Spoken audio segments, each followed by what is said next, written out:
This is Ken Carpenter welcoming you to the Bing Crosby Show, transcribed in Hollywood and brought to you by new coffee flavor Instant Postum, a wonderful tasting hot beverage that contains no caffeine. It lets you sleep.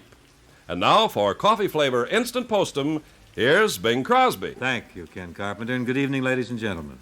I'd like to do one of my favorite light ballads for you. A Gershwin song from Funny Face called Wonderful. It's wonderful, it's marvelous. You should care for me. It's awful nice, it's paradise. It's what I love to see. You've made my life so glamorous. You can't blame me for feeling amorous. Oh, it's wonderful, it's marvelous that you should care for me.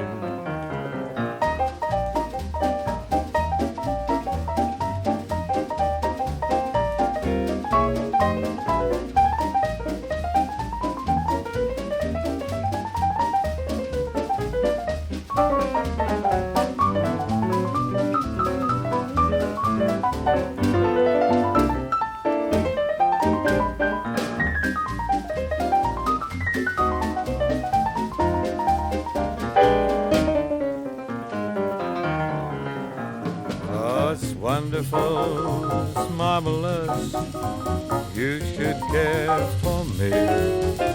It's so awful nice, paradise, what I love to see. You've made my life so glamorous. Don't you go blaming me for getting amorous. It's wonderful, it's marvelous that you should care for me. We're going to step aside here for an instant now as Galen Drake moves in to tell us all about the new coffee flavor Instant Postum. Say, have you seen the new model automobiles? Classy, huh? How would you like to trade your old car in on a new model? Or better yet, did you ever feel like trading yourself in for a new model? You know, some of us take better care of our automobiles or TV sets than we do of our own complicated, sensitive bodies. And maybe you say, yeah, sure, I know somebody like that. Yeah? How about you? You ever get in arguments about nothing or toss and turn all night? Could be you're not taking care of yourself. Now, your doctor would tell you that for some people, one of the worst offenders against the delicate nervous system is caffeine. So how about switching from caffeine-heavy coffee to a new, wonderful hot drink 100% free from caffeine? New coffee flavor Instant Postum. Can't make you nervous or irritable, and it can't keep you awake. Now, you try new coffee flavor Instant Postum for at least 30 days, and just see the difference. And you'll find that your grocer has new coffee flavor Instant Postum at less than a cent a cup. Well, Galen, that's very nicely put, and thank you. You know, there was a fellow named Billy Graham, played at Madison Square Garden in New York 2 nights in a row a week or so back. Only it wasn't the same fellow both nights. First night it was Billy Graham, the evangelist, and the second Billy Graham was the welterweight boxer of the same name. I must say that I'm happy to report that the evangelist outdrew the boxer by a very big margin. Something like 19,000 against 4,500. And also the evangelist had 8,000 or 9,000 of his followers shivering in the early March blasts outside on 8th Avenue and in the 2 side streets, listening to his sermon over the loudspeakers. I was thinking and wondering what the habitués of 8th Avenue, you know, the denizens of the garden environs, the fellas that haunt the tap rooms, the pubs, and the restaurants in the area, I wonder what they thought of this situation. You know, the bookmakers, the chalk players, and the short enders, the gamblers, and so forth.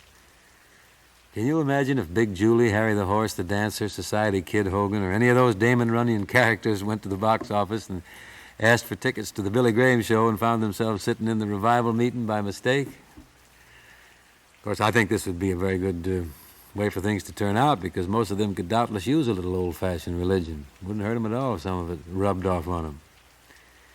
Certainly, Billy Graham, the evangelist, got his message across better than the boxer the following night, because he lost a decision to Chico Vejar in 10 rounds. I know they call it Vijar, but he's a Chilean, and I've got to go to the Spanish pronunciation, being a purist. Vejar. Chico Vejar. Attention, please, Jimmy Powers. It was a good fight. It was an even money go, and I think it's highly encouraging. It's a good sign when a preacher of the Lord can attract an audience 5 times greater than such an outstanding bout. Of course, I don't want to knock the welterweight Billy Graham, because he's a very good fighter. He's always been a credit to the game, but the years are creeping up on little old Billy. He had a great deal of trouble getting to his opponent. Not so Billy Graham, the minister, though. He gave Beelzebub a pretty good belaboring. In fact, he always does. Or at least so I'm told. I've never heard him conduct a meeting, but I've been watching his progress through the country the past few years, even into England and other foreign countries. And he's done some very, very impressive things. It's estimated that he's conducted meetings for audiences in excess of 12 million people. Why, in England alone last year, he's credited with having attracted audiences of 2 million. And he's appeared practically everywhere in the world, even on the battlefields of Korea. Now, the Reverend Graham is not of my religious persuasion, but that's really of no importance to me. If he can bring hope and faith and love into the hearts of people who sorely need such virtues just now, I'm for him 100%.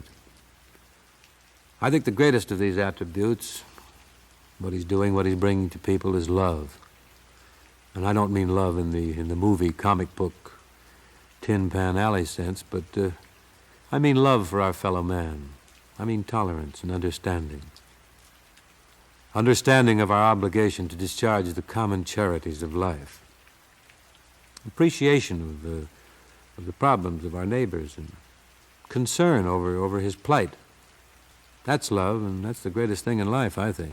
Of course, it's not to be confused with compassion or pity. They're all right, too, but love is compounded, to paraphrase St. Paul, of patience, kindness, generosity, humility, unselfishness, and sincerity. It's a large order, isn't it? Or it seems so, but really it's not. It's just if we practice a little of it, naturally and graciously once in a while, it could well become habitual. And gee, what a perfect life that would be. This has certainly become a welter of non sequiturs, hasn't it? I started out in Madison Square Garden, and here I am talking religion. Anyhow, just so the contrast won't be too sharp or too abrupt, here's a song it's in a sort of a semi-religious vein, I guess.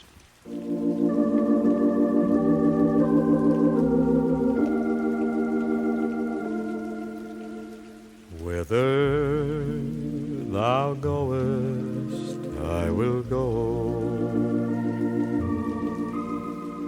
Wherever thou lodgest, I will lodge. Thy people shall be my people, my love. Whither thou goest, I will go.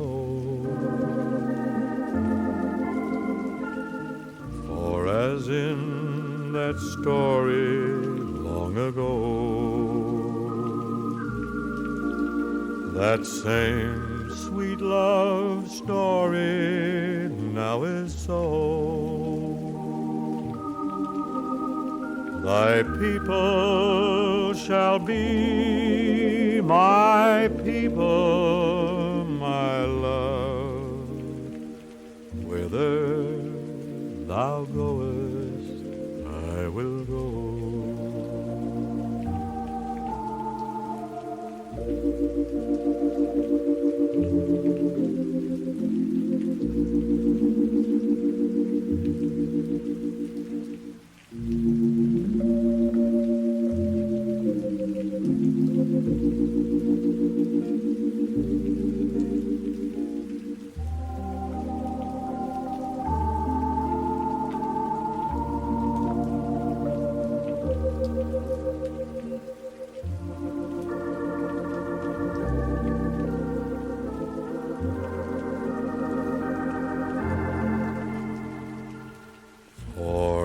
as in that story long ago.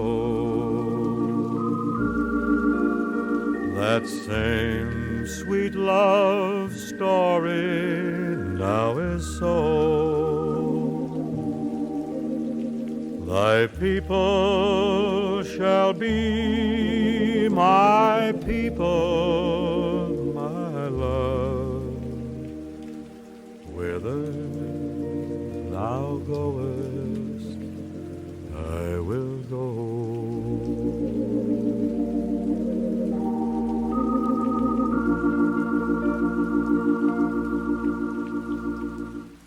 And once again, here's Galen Drake. You ever lie awake at night all tense and rigid, trying not to worry about all the problems and chores that you have to face tomorrow? You hear every noise in the house, and the more you listen, the louder it gets. Of course, you try to tell yourself nothing's wrong, but you can't relax, you can't sleep, and finally morning comes and you drag yourself out of bed. You know, it's not normal to feel like that day after day.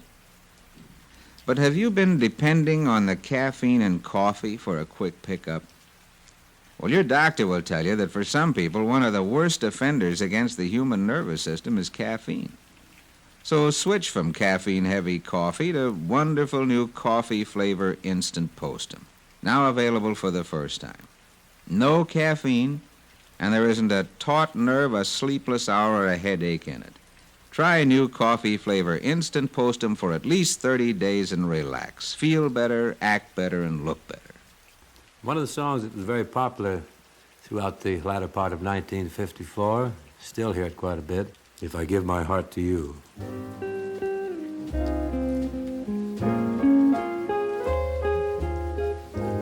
If I give my heart to you, will you handle it with care? Will you always treat me tenderly and in every way be fair? If I give my heart to you,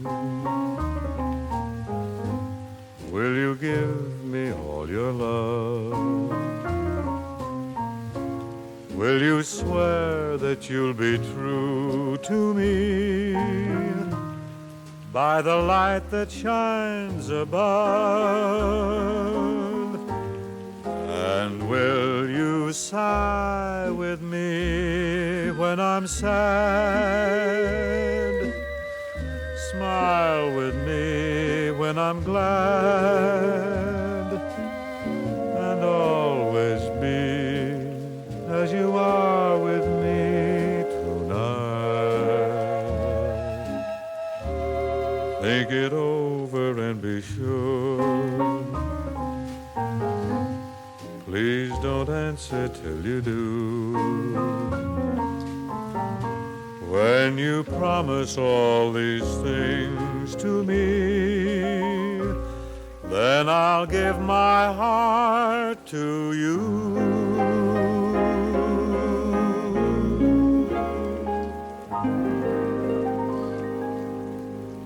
That's about it for this evening. Matter of fact, that's all for this week. But we'll be right back here Monday night, though. Same time, same place. You have a nice weekend, you hear?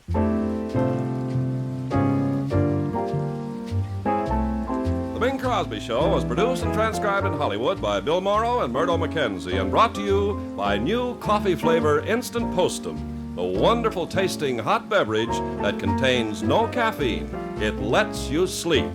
Try some soon. Enjoy new coffee flavor Instant Postum, and you'll enjoy your sleep. This is Ken Carpenter, hoping we'll see you again Monday night.